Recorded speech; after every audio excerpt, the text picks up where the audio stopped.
Mm-hmm. Is there any cosplays that you do that you don't really do skits for, or you've got ideas but they just won't work? Maximum Ride. Yeah, we need our wings. I don't know if any of you know that series. Yeah. It's a book by James Patterson. We have like 3 CMVs and a bunch of skits planned for that, but the thing is we have to get the wings. We have to make wings. We have to make several pairs of wings. Yeah, and So, they're really expensive to make. Yeah. You mentioned that you get back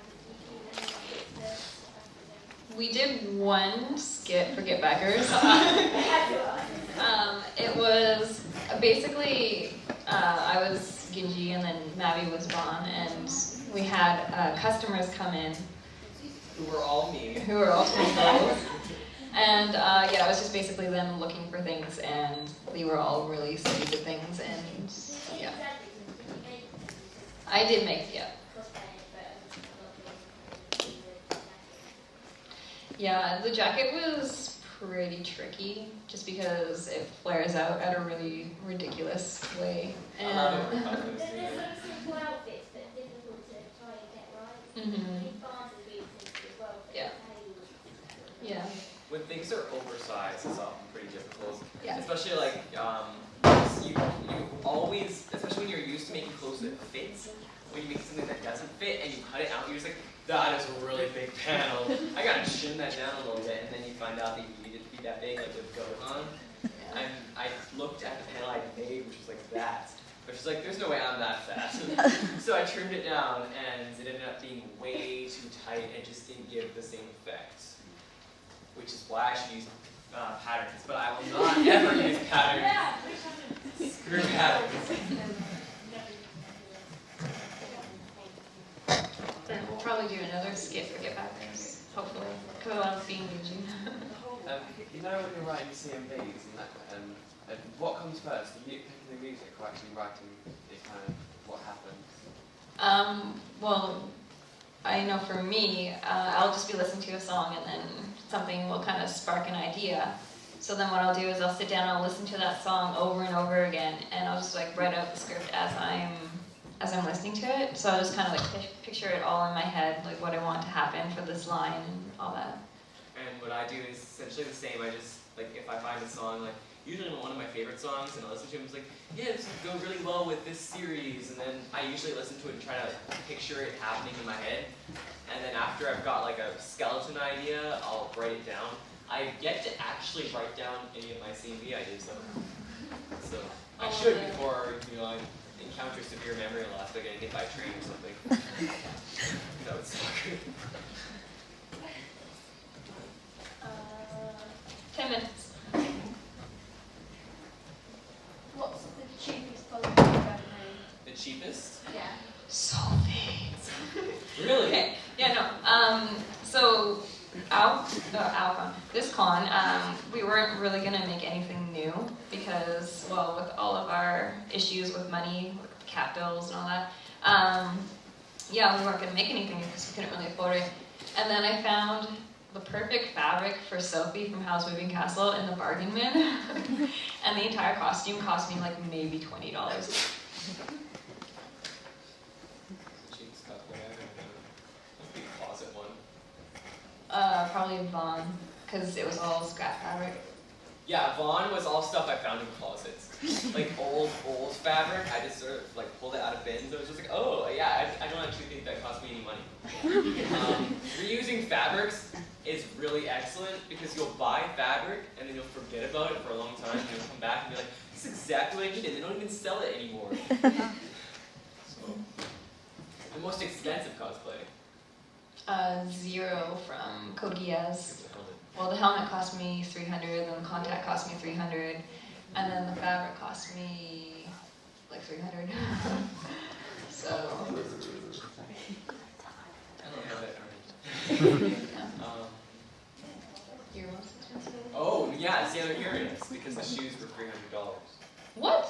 Yeah. Remember, I spent a day walking around downtown Vancouver looking for these shoes that I had seen all over the place like 2 weeks earlier, of course. So I walked around and I could not find them in any store.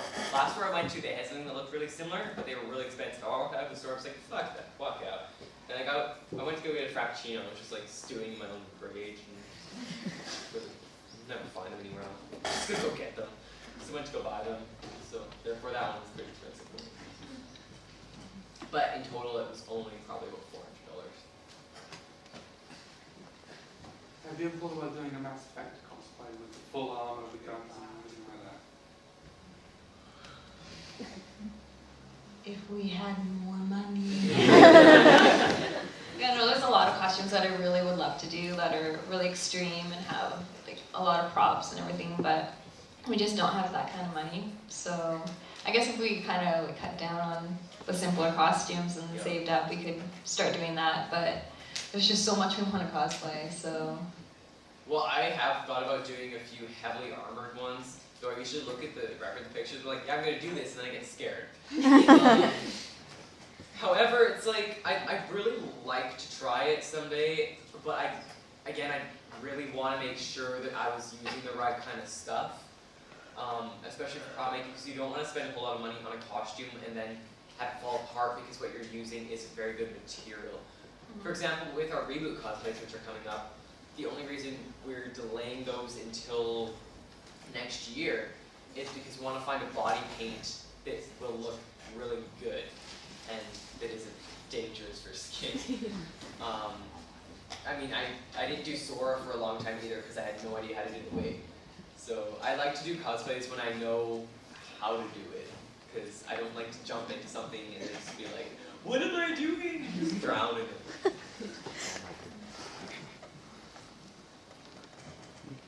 Sure, we'll go with you first. Do you plan on going to any other British cons next year? If we get invited, we can't really fly, we can't afford a flight over here and all of that by ourselves. So if we got invited, of course we'd absolutely love to come. We're in the talks for one that I can't really talk about right now. It's not British per se, but it is on this side of the ocean. So yeah, I mean, if we get invited to another con or back here, that's fantastic, but we don't pursue cons as guests, because again, we don't like to make it a money thing, and I honestly don't think we're great at all. Like, we're just cosplayers enjoying our hobby.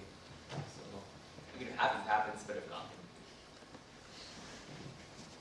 Not really a compliment to one, just wondering, Nova, what sort of things do you write? You said you were a writer.